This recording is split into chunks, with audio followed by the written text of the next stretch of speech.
Mesdames, Messieurs, bonsoir. Merci d'être au rendez-vous de ce 20h. C'est parti pour les titres.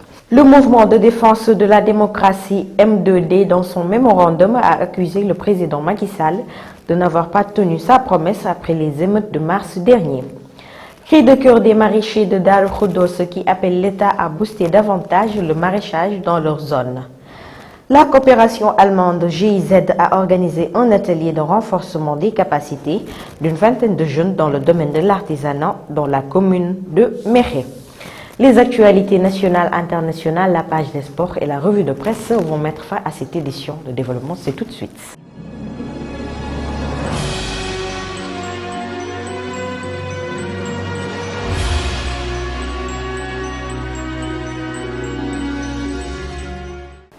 Bienvenue, nous démarrons avec la situation épidémiologique de ce jour.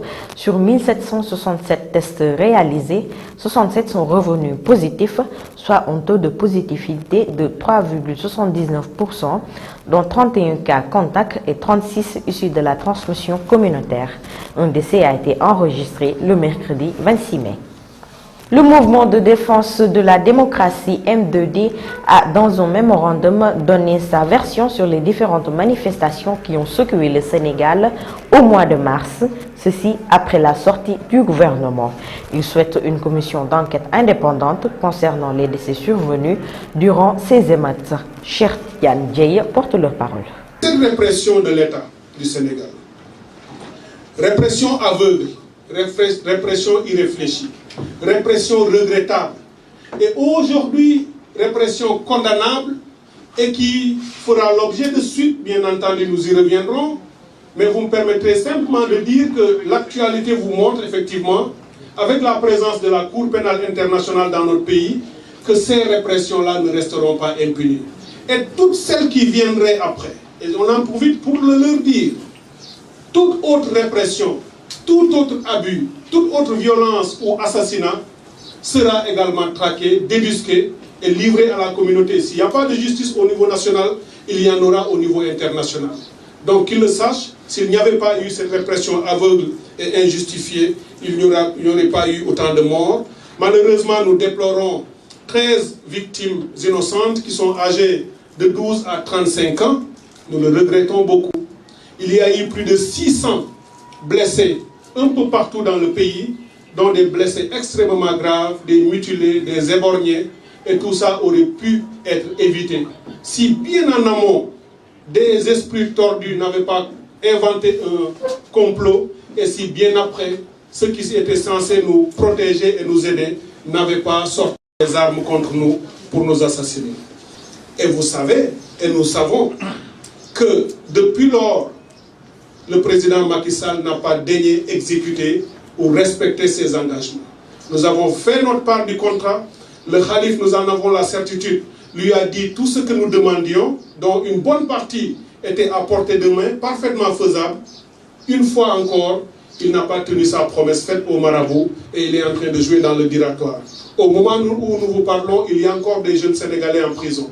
Nous en profitons pour le regretter, pour le dénoncer et pour attirer l'attention de toute la communauté internationale et nationale pour dire que, aussi au Sénégal, des jeunes sont encore en prison parce qu'ils sont sortis pour manifester pour la démocratie et pour l'état de droit. L'association des maraîchers de Darou Khoudoss a invité les autorités à aider les jeunes pour le développement du maraîchage dans leur localité. L'eau est la principale préoccupation pour booster ce secteur. Bati Diop, secrétaire général de l'association, s'est exprimé à cet effet. Aujourd'hui, nous sommes réunis pour lancer un appel envers l'État du Sénégal. Ces jeunes qui sont ici sont tous réunis pour travailler la terre. C'est pourquoi nous lançons un appel à Monsieur le chef de l'État que ici à Darou Khoudoss, notre seul souci, notre principal souci, c'est l'eau. L'eau est notre principal handicap. Donc nous soutenir dans ce projet est une chose d'une importance particulière qui peut hisser le développement local. L'agriculture au niveau de Darou Khoudoss est le grenier agricole du Sénégal et de la sous-région. Nos autorités décentralisées qui nous ont laissés à la hâte, les maires de Taïba Ndiaye, de Mboro, de Mewan et de Darou Khoudoss n'ont fait aucune action positive pour soutenir la population jeune de cette localité. Notre principal souci, notre principal problème qui gangrène l'évolution du maraîchage dans cette localité, c'est l'eau. Tous l'eau que nous utilisons actuellement sont exploités dans les bas-fonds des ICS. À part cela, il n'y a aucun autre soutien qui nous vient de l'extérieur. Que ce soit des pouvoirs décentralisés, que ce soit aussi des pouvoirs administratifs. Parlons artisanat. La commune de Méré a abrité un atelier de formation de renforcement des capacités des jeunes acteurs dans le domaine de l'artisanat. L'encadrement de l'ONG allemande GIZ va aider à très court terme ces jeunes à devenir des chefs d'entreprise. Nous écoutons à ce propos Maguedouad, le maire de Méré. Nous voilà donc réunis aujourd'hui dans le cadre d'un atelier de formation et de renforcement des capacités de jeunes acteurs promus à devenir des chefs d'entreprise dans le secteur de l'artisanat, du commerce, bien sûr, parce que, et demain de l'industrie, car nous rêvons de faire de notre ville un cluster industriel du cuir et des peaux.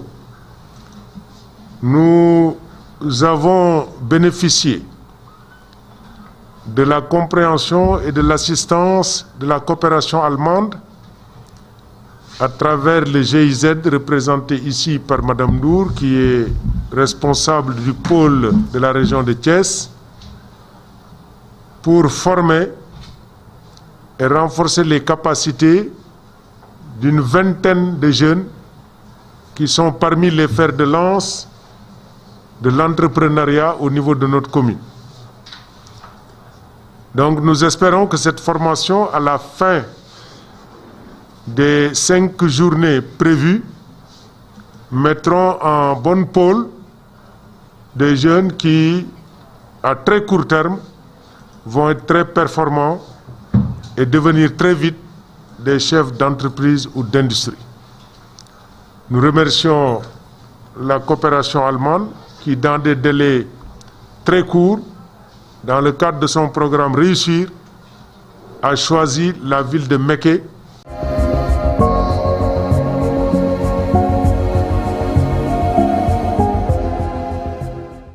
Une pirogue bondée avec à son bord de jeunes Sénégalais en partance pour l'Espagne a échoué sur les côtes marocaines.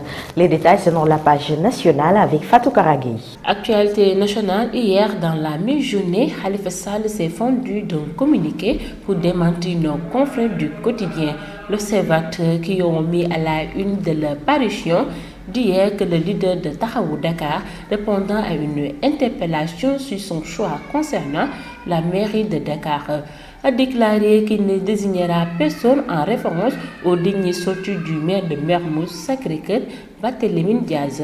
L'affaire des 18 hectares de Nianing dans la commune de Malicounda, département de Mour, est prise à bras le corps par les autorités.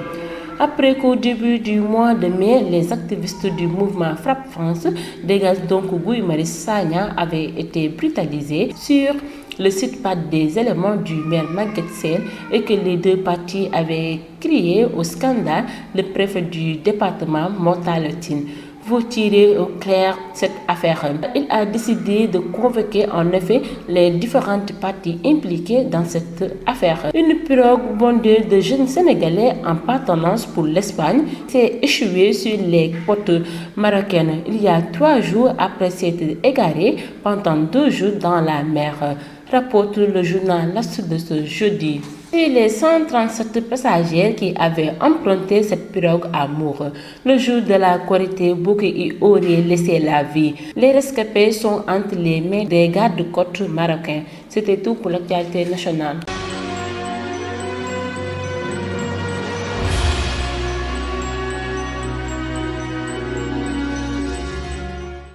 Fatou Karagui, hors de chez nous, le président français Emmanuel Macron se trouve ce jeudi à Kigali pour la normalisation des relations empoisonnées depuis 1994 entre la France et le Rwanda. Mamadou Ndione. L'actualité internationale sur Prestige TV, le président français se rend jeudi et vendredi au Rwanda pour tenter de normaliser des relations empoisonnées depuis plus d'un quart de siècle par le rôle de la France dans le génocide de 1994. Emmanuel Macron doit prononcer un discours très attendu au mémorial du génocide où sont inhumés les restes de plus de 250 victimes. Au Moyen-Orient, Jérusalem, Ramallah, Le Caire, Amman ont été les étapes de la tournée du secrétaire d'État américain mardi et mercredi. Anthony Blinken a rencontré les dirigeants israéliens, palestiniens, égyptiens et jordaniens quelques jours seulement après l'entrée en vigueur d'un cessez-le-feu entre Israël et les groupes armés de la bande de Gaza. Depuis vendredi, cette trêve tient après la flambée de violence qui a coûté la vie à plus de 250 Palestiniens de Gaza et à 12 Israéliens. Terminons ce rapide survol de l'actualité internationale au Nigeria où un bateau transportant 180 passagers a fait naufrage sur le fleuve Niger. 4 personnes ont été retrouvées mortes et les 156 autres encore portés disparus sont présumés décédés, ont annoncé mercredi les autorités nigérianes.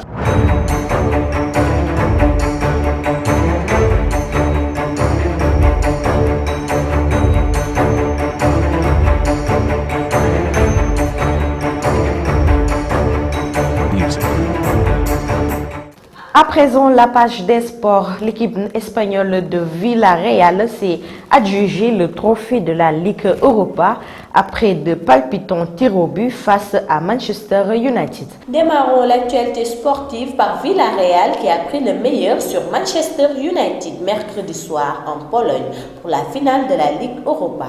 Au bout de la nuit, le sous-marin jaune l'a emporté au tir au but, 11 buts à 10. Après avoir été tenu en échec 1 but à 1 pendant la partie et dans les prolongations. Et puis, sous contrat jusqu'en juin 2022, Zinedine Zidane a décidé de quitter le Real Madrid. Il l'a annoncé mercredi 26 mai à sa direction et à ses joueurs.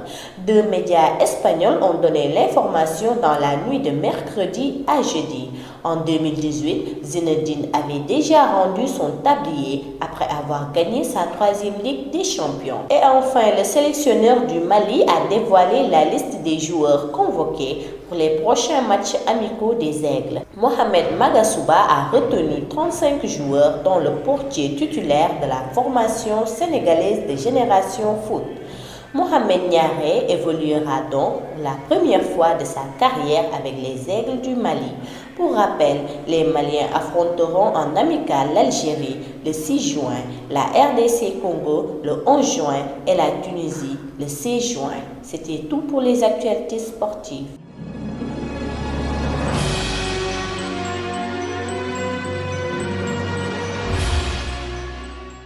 Dernier élément de cette édition, la lecture des journaux parus ce matin avec Rokhaya Bambank.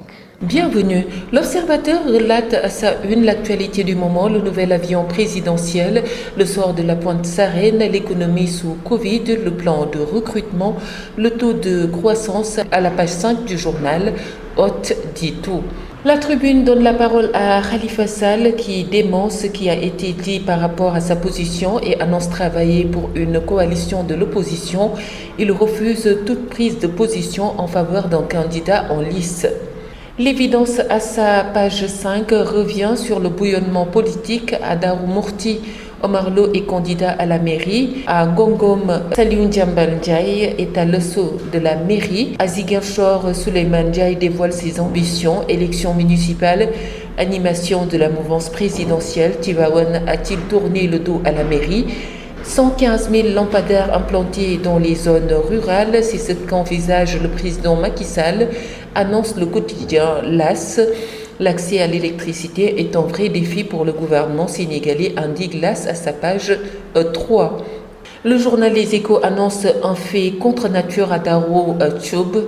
Un maître coranique est arrêté pour abus sur des mineurs. Il a violé 3 garçons et a fait des attouchements sur 4 autres. L'âge des garçons varie entre 7 ans, 8 ans, 9 ans, 12 ans, 18 ans et 20 ans pour le plus grand. Le quotidien Enquête révèle que l'administration est très inquiète quant à l'administration de la deuxième dose d'AstraZeneca par rapport au report du rendez-vous des usagers qui était pourtant convoqué en ce mois de mai. Selon le ministre, cela provient d'une erreur sur les convocations et que le délai normal d'attente est de 3 mois et non de 2. Terminons avec Stade qui annonce qu'Aliou Cissé est attendu contre Zambie et Cap-Vert, mais donne une information qui ne va certainement pas plaire à beaucoup de fans. Zidane va quitter le Real. Bonne lecture. À vos journaux, bonne lecture. Ceci m'a fin à cette édition. Mesdames, Messieurs, merci de l'avoir suivi. L'information continue sur www.prestigecaisse.com. Bonsoir.